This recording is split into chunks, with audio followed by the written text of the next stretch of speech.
Charcuterie is a craft. Anybody can do it, it's just a matter of whether or not you can do it well. Hi, I'm Rob Levitt of Publican Quality Meats, and I'm going to show you how we build the perfect holiday charcuterie board at our shop.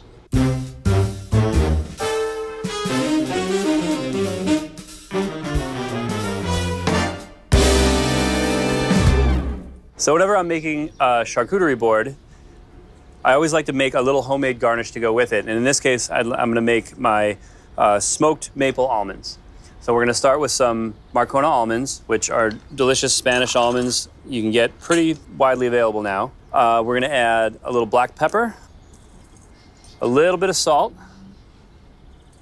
and then I like to add a little fennel seed. And then just enough maple syrup to coat it all.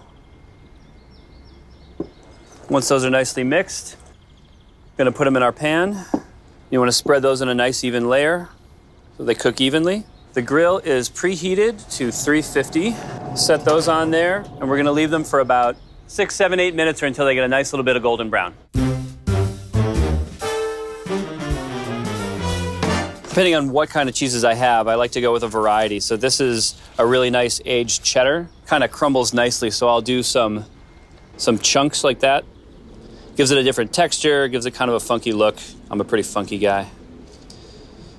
This one is kind of a cool one. It's a soft ripened cheese, so it's going to be kind of creamy and spreadable. And I like big pieces, so I'll just put that up there like that.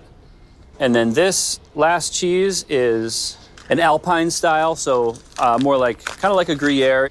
I'll cut this into sort of little triangles. We can sort of lay them out and stand them up. It sounds silly, but it gives the board a little bit of height. Makes it look less like sort of an ordinary cheese and charcuterie board and like something a little cooler.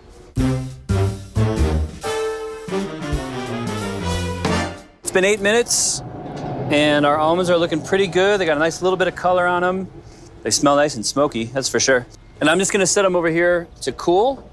So while our grill is getting a little bit hotter to sear these sausages, I'm gonna slice some pate and we're gonna arrange the rest of these meats on the board.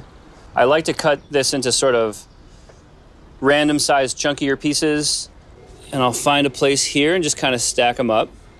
So we'll do the salami next. I love this salami because it's a larger format and it has all these big beautiful chunks of fat in it. I give it like a little fold mainly just so it fits on there.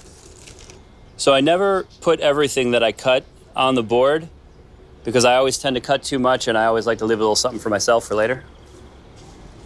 The Coppa is probably my favorite cured meat to make and also to eat just because it's very versatile and it's just so delicious and well marbled. And again, I just give it a little bit of a fold.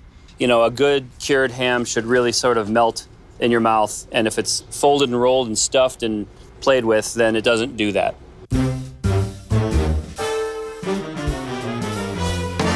At the Publican, we like to always put a fresh sausage on our charcuterie board and serve it hot off the wood grill. It chars up really beautifully, and it just makes for a little more dynamic charcuterie plate. While we've got our grill open, we'll put some of this bread on here. If you have a grill and you've got all this great smoke flavor, it's gonna make everything taste better, including your toast. So these are a sausage that we sell that's already cooked and ready to go, so you really just need to get some char on them. Now that the almonds are cool, we can put them in a container and set those out as well.